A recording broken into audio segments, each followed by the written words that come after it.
Hey folks, we're back at it. Yeah, after a whole rainy morning of milling up a bunch of lumber, we're gonna do some fun stuff. But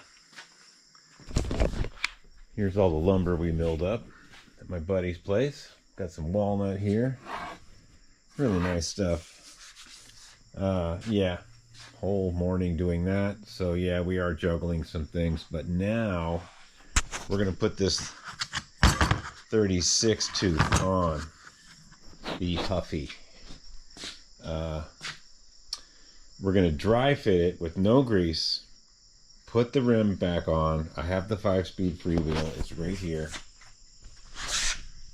And there's a nice Schwinn freewheel protector, which looks like it's going to work. It's in great shape. That's for a 10-speed Schwinn.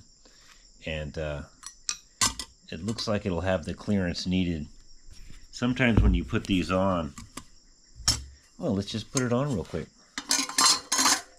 Sometimes when you put these on, if you use the wrong freewheel protector, like one of the metal ones or versus the plastic ones, it gets too tight, and then the chain binds in between here. And you know, you can actually use a freewheel tool to tighten it a little bit too. You don't have to always take the freewheel off with the tool. See, that would be tightening up. As soon as you rode the bike the first time, that would tighten up. And it might be the wrong one. That's a little close.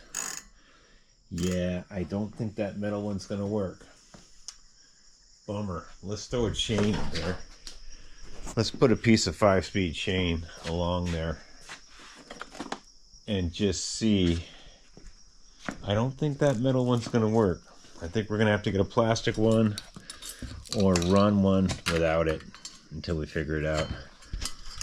It's close.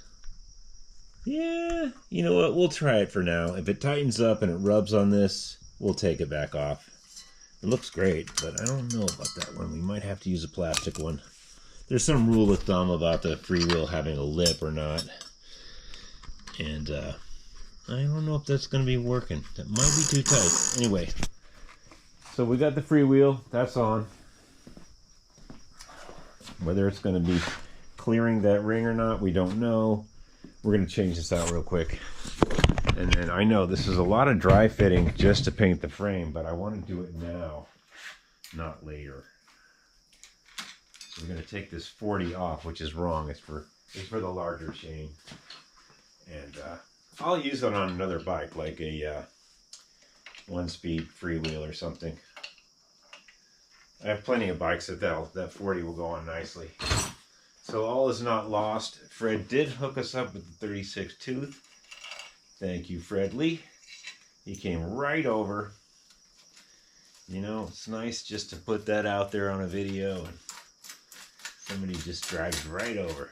No, he probably had a bunch of those. He's always converting bikes to lower gears as well. And you know, it's a good thing to do sometimes. Okay, so these were just dry fitted. I'm not putting grease in this yet until we're sure. Wow, look at all that rust that fell down in there. Oh man. We're gonna have to blow that out. Dang. Look at all that stuff just from... I wonder what happened. Huh, just from sitting. I thought I blew that out pretty good. Huh. Interesting.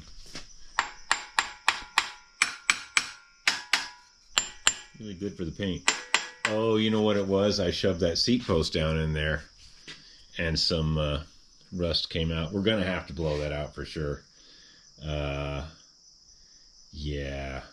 I better fire up the compressor. Oh, man. Sorry, folks. I got to fire up the compressor. I got to blow that rust back out. Dude.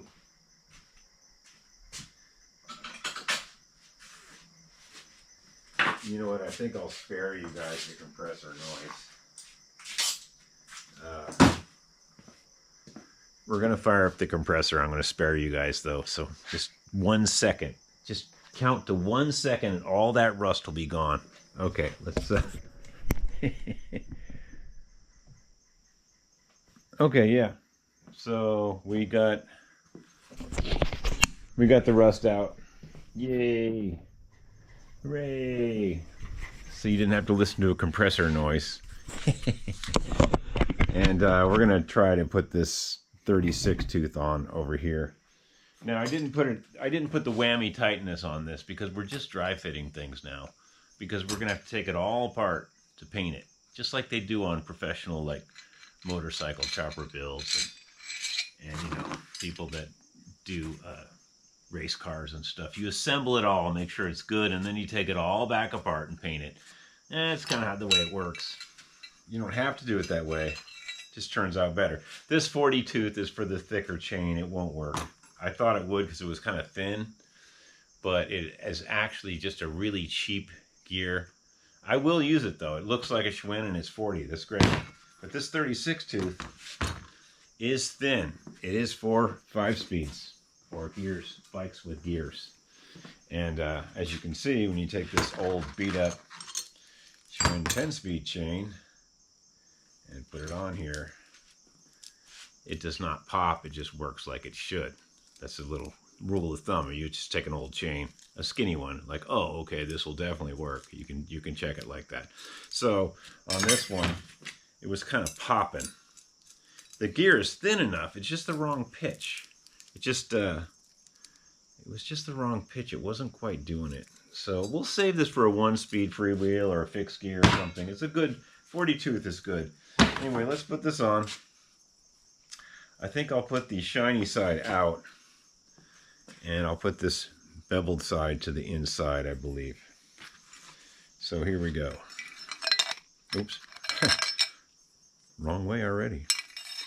Wrong glass, sir. Okay, so in we go. I'm already seeing a problem. Oh, okay. Nope. It's good. Wow, it's really tight. Oh, there we go. Okay. And we'll put the Schwinn race on. Yes, we're running Schwinn cranks and Schwinn races and Huffy cones in the frame. Works fine. Okay, we're going to tighten this a little bit. We're not going to put the whammy on it. I don't know yet. And plus it's coming back apart for painting. So we're just going to tighten it a little. You know, if this was going in the bike, I would bring it over to the vise and really put the He-Man on it, you know. But this is just a dry fit. We're just going to tighten it a little. Put this dry bearing on. I know, it's dry. That's the way it goes. We're just dry fitting it in here. I just want to see, you know, running this around a few revolutions to see if it shifts and works right is not going to be the end of the world. Now, we would never, ever assemble a bike like this to ride, you know. We're just dry fitting it. I'm stressing that because people are going to be freaking out. I'm going left-hand thread now, I'm going backwards. He's not putting any grease in there. Put some vinegar on it. Okay, so it's just a little dry fit action. I don't want a bunch of gobs of grease everywhere when I'm trying to tighten the, when I'm trying to undo the frame. When I'm trying to undo the frame and sand it down, I don't want a bunch of grease in there. Just gonna dry fit it. Yeah. Just bear with me here. I'm taking this back apart tomorrow to paint it. So we're looking for that notch. It's right there. It goes on here. Always check that notch. Always make sure it's there. And we'll go backwards. Now these Schwinn cranks almost didn't work. It was close.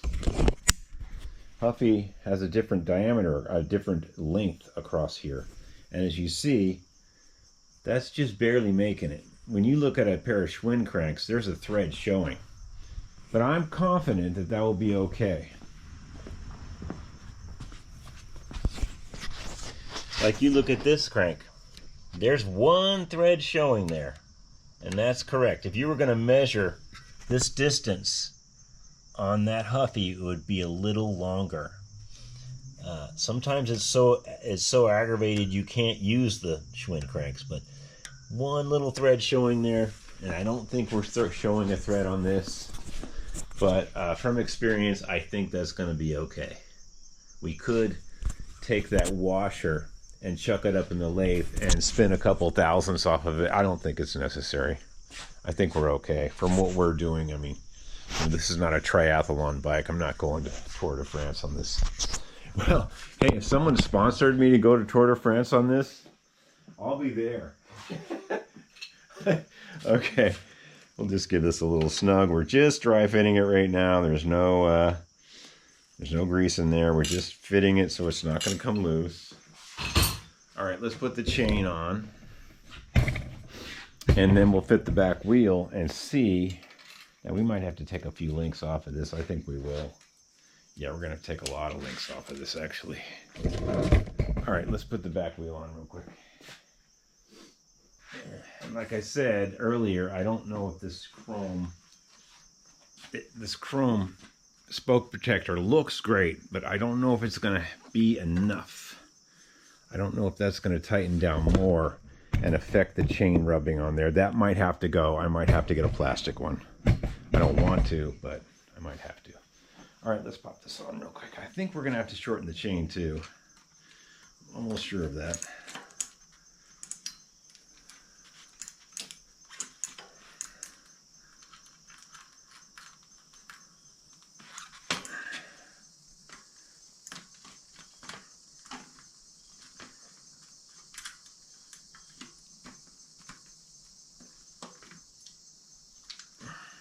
Yeah, it's being stubborn. It's being stubborn. There we go. Okay, we got the wheel in.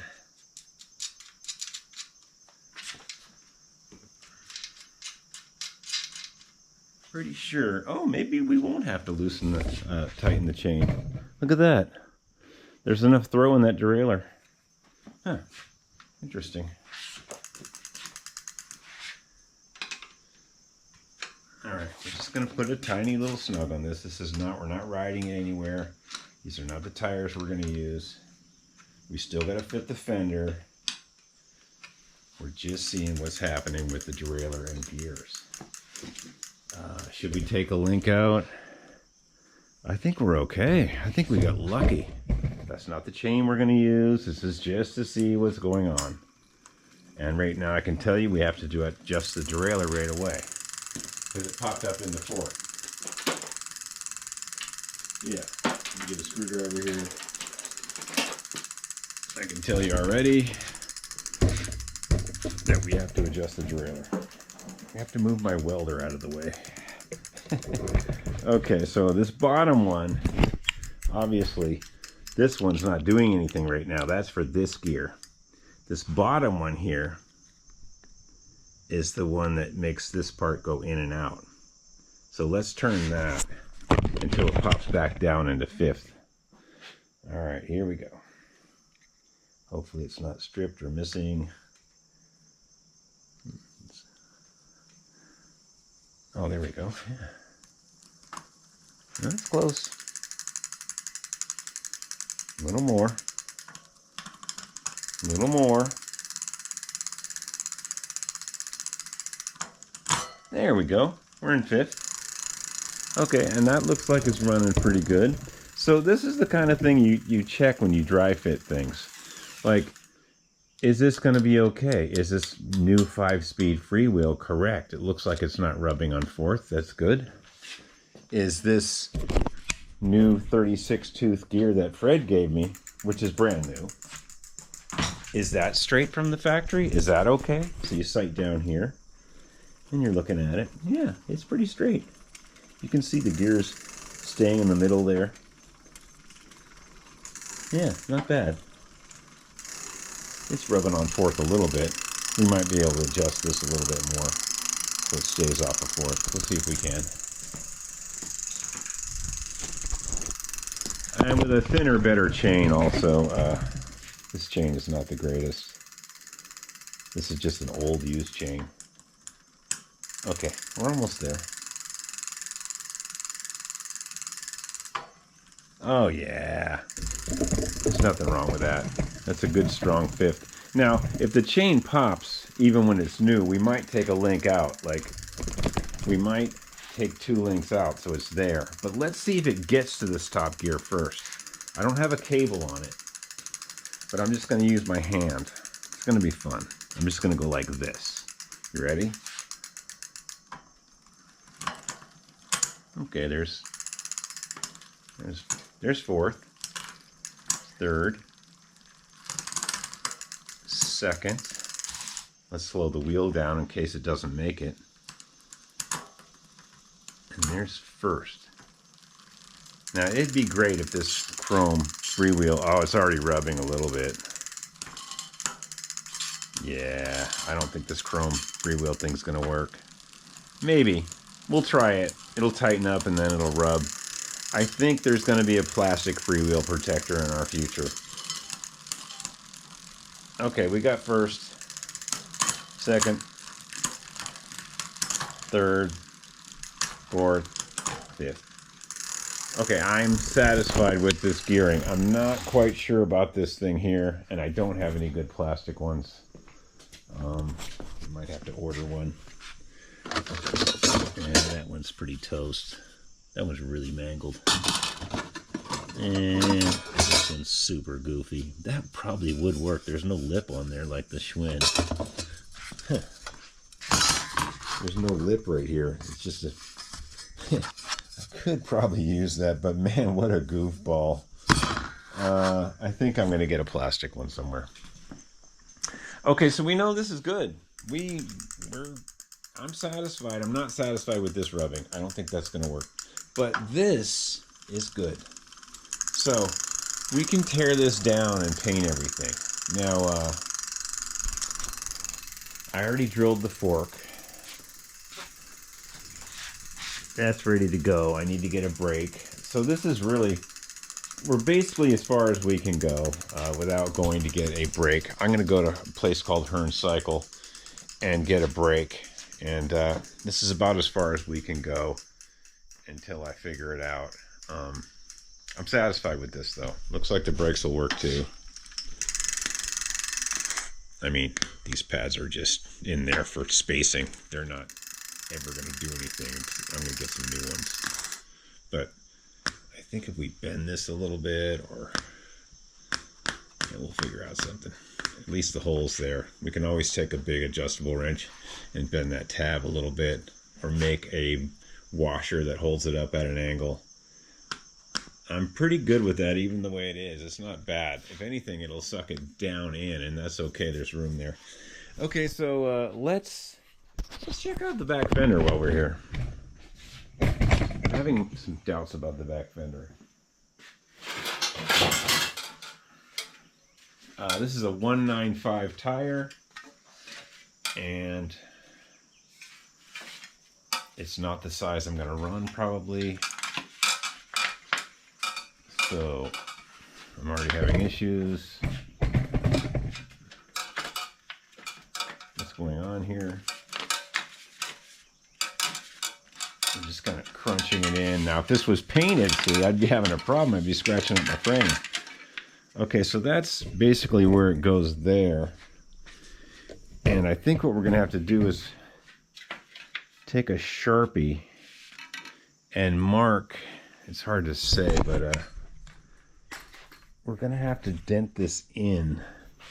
See, because it's miles away now. It's miles away from where it used to be. So we're going to have to take a Sharpie and either dent that in majorly, or not run a fender, or come up with some other kind of fender, because these aren't even close. See, I've modified this frame for the brake, and I knew this was going to be an issue. So we may have to run 175 tires, and we might have to, I don't know, drill a giant hole in here to clearance all that. The jury's still out about these fenders. I would like to put them on. The next video you'll see, there will either be a giant hole in the fender, or no fender at all. But you know, fenderless is kind of lame. You know, got these rusty old fenders all ready to go. You know, paint them up, sand them up. Yeah, we're pretty far off though. The front fender I'm not worried about. I didn't change anything on that. But this one I am kind of worried. I think what I'll do is I'll put that screw back in and I'll make a Sharpie mark right there. Well, actually you can tell where the hole is for mounting it. And I don't know if I'm going to cut a giant hole or dent a clearance. Don't know yet. You guys will be the first to know. Anyway, yeah, things are going well. Thanks for tuning in for the update. We got this hideous orange tires. The jury is still out on these. Tell me what you guys think. They're just not doing it for me. They are orange. They'll definitely be unique. They're hideous. Okay. Hey, have a good day. Keep it mellow. Keep it positive. Go work on your stuff. You know, you got some junk out there you can work on. You know you do. If you get a chance, check out this guy. It's called Hoosier Cycles, and he does lots of Schwinn stuff too. He's pretty cool. He's got lots of different projects he's always doing. He just did a video where he was taking a 4-inch angle grinder to a freewheel, and I was telling him sometimes you get lucky and you can spin the freewheel off. Let's see if I got one here. Maybe I can show you.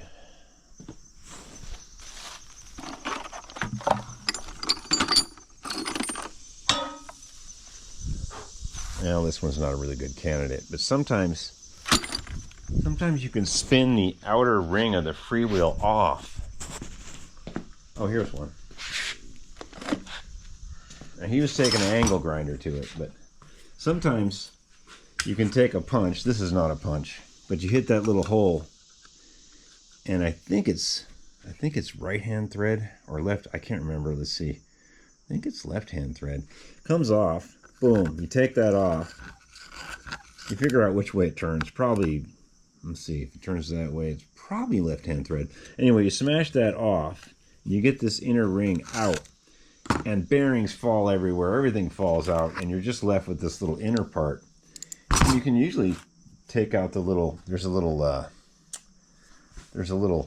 dog in there with a spring. And you take those out. And you can just put a pipe wrench on the part that's in there and whack it, and you know, you ruin the freewheel. Obviously it's better to use an actual freewheel tool, you know, but sometimes they don't work, you know. Like I could get this one off no problem, but you can get a freewheel off by ruining it. You don't have to use a grinder. I have had to use a grinder before though. It's, you know, it happens. You know, sometimes you just can't get it off. It's stuck on there so bad. From people riding it so heavily, and I've seen them really stuck on there where I had to use heat, and I've had to use a grinder. It happens. You want to save the wheel, you know, you want to reuse the wheel, so it happens. Okay, thanks for tuning in, and next video we might cut a giant hole in this. I kind of defeats the whole fender thing, but I don't know what to do at this point. I've totally heavily modified this frame to accept a brake, and it was never really meant to have a brake. That hole was absolutely useless for any kind of brake. I think that was for a rack. Anyway, yeah, we're just making it up as we go. Have a great day. Okay, more modifications. Yeah, we cut a giant hole in the fender. Great. It's not attached here yet, and I can already see a problem. I had to flatten this out a little bit on the anvil, on this anvil. For the back brake, it has to clear this. And before, this was just to clear the frame, but this had to be pretty exaggerated for the brake to still work. And it's very tight right here for the brake to go in. You can see this. See what I did here. It's going to be tight, and we might still have to bend this in a little bit for the bolt for the brake to go on. I'm still working on that. I got to make a bracket from this hole down to here, and we're going to take the wheel off, bolt that on, make the bracket, put the brake on, then undo these. These are just temporary. Re-slot these with my little handheld punch to make this go in. But when I do that, it's probably going to kink it right here. So I'll have to kind of reform this a little bit. And I don't think I'm going to get much out of this. It's just going to be kind of a wumpy fender. It's almost like I don't even want to use the fender now. I've done so much modification to it. It's really close. I'm hoping the only way to make this look right is to shove the fender down, you know, like this, more. And in that case, I'm definitely going to have to use a 1.5 or a 1.75 tire. We shove it down more. We clearance these stays a little bit so they go in. That's really my only hope. Maybe gentle massaging, pound that in a little bit, put this bolt in, put the bracket in, and make it go down a little like that, which will look kind of goofy. Like maybe I didn't even have to make that hole. That would be sad. I think I did though. We're still working on it, folks. Have I ruined a perfectly ruinable fender? I mean, look at it. There's no great loss. We're still working on it. Don't worry. Tune in one more second. It'll all be painted and done, right? Right. The front fender has equal issues. Of course, it'll bolt right on, but it's been smashed through a couple times. I don't quite know. I think I'm just going to put a big washer on that. That should go on no problem. Yeah, I think we're going to be okay. I'll just put a big washer on it. Man, that really sucks. Okay, well, this is why you dry fit everything before you paint it. Like, if I was going to assemble this with it all painted, you know, I'd be really running into some difficulties. I guess I'm just going to pop this down a little bit with a bracket and just kind of hope for the best on these without kinking it here. Maybe it'll maybe I can bend that a little bit so it goes that way. Put a 90 in this or something. I'm gonna have to make it better. It's not quite this part especially. These are gonna have to do something else. Yeah, I'll get back to you on that. Okay, bye. Okay.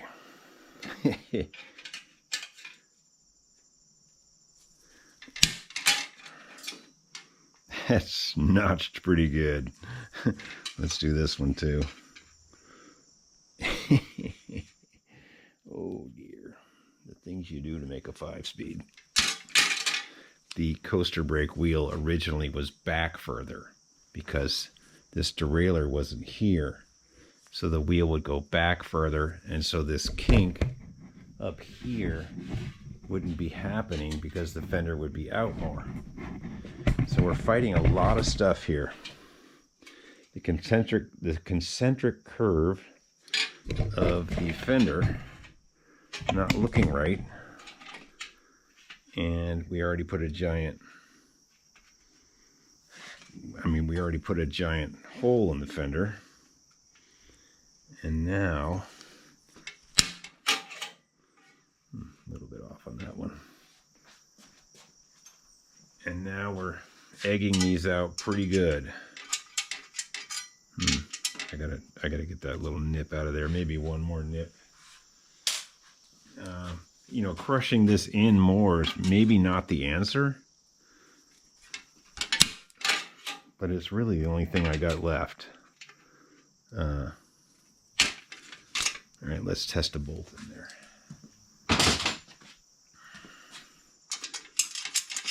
Okay. That's about as far as I want to go. Maybe one more click on each of these. Might as well go as much as we can. I don't know if I'm going to use it this much. I don't know if I'm going to push it in this much, but the option will be there.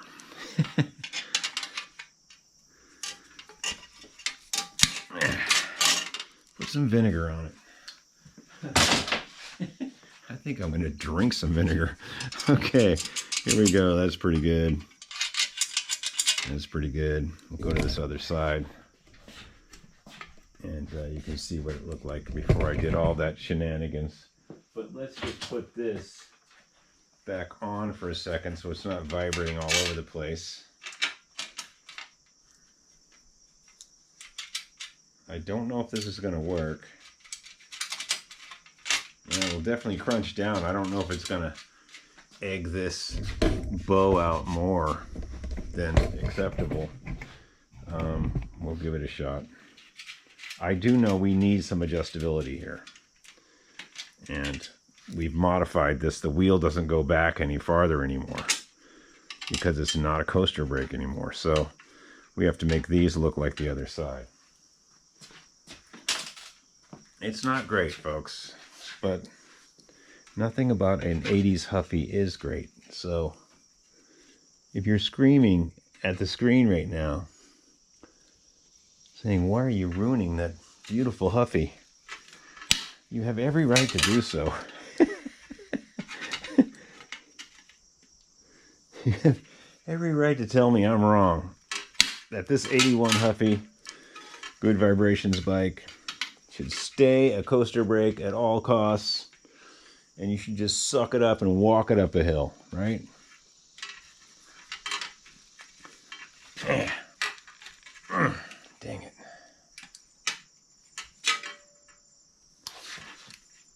Almost had it. Okay, one more. Is that where I want it? Not really. Yeah, one more. This will completely weaken it. Okay, love this tool, by the way. It rocks.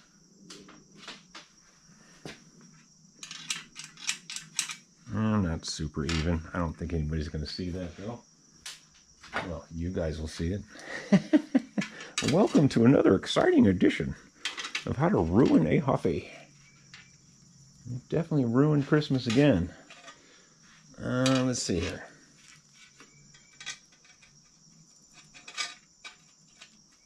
I'm having a hard time seeing. Hope that one's even. Yeah, that's pretty good. One more. Two more, actually.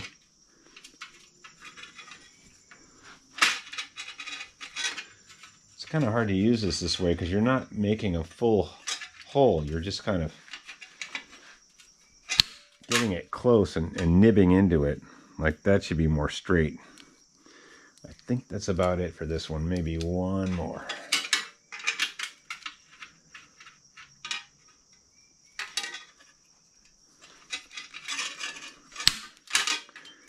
Oop. Yeah, that was kind of a mess up there. That's okay. And we got to get that little, I messed up a little bit. We can either take a file or we can just nip that little sucker off of there right there.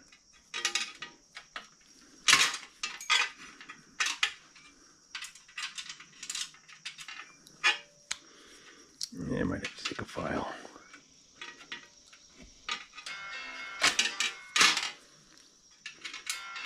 Okay, I'll get back to you in a minute.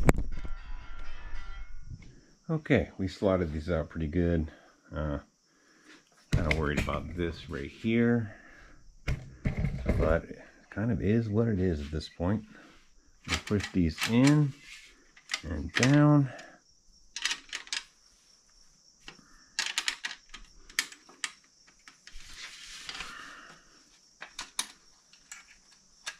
Yeah, it looks goofy.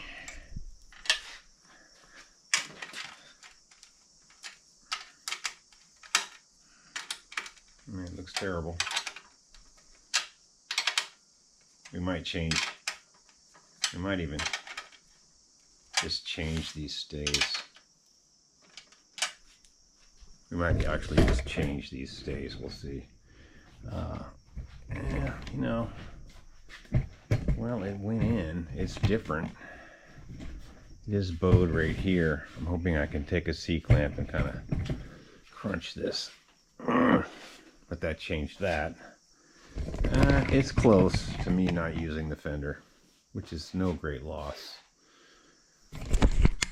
I'll let you know when I get the wheel on, but this is what I'm dealing with here. That has to still clear for the brake. Yeah, well, I might put this on the other side of the tab. We'll see. I'm not quite there yet, but yeah, I don't know. This might be a fenderless bike. See, when I crunch this in here, it moves there. Yeah, maybe I'll paint it. If it looks good once it's painted, I'll leave it on. Otherwise, this might just be, I don't know. It's dicey. Okay, wish me luck. I'll see you guys in a few. I think I'm gonna kick this to the side and do something else. Work on something, a better quality bike like that one. Okay, see you guys later.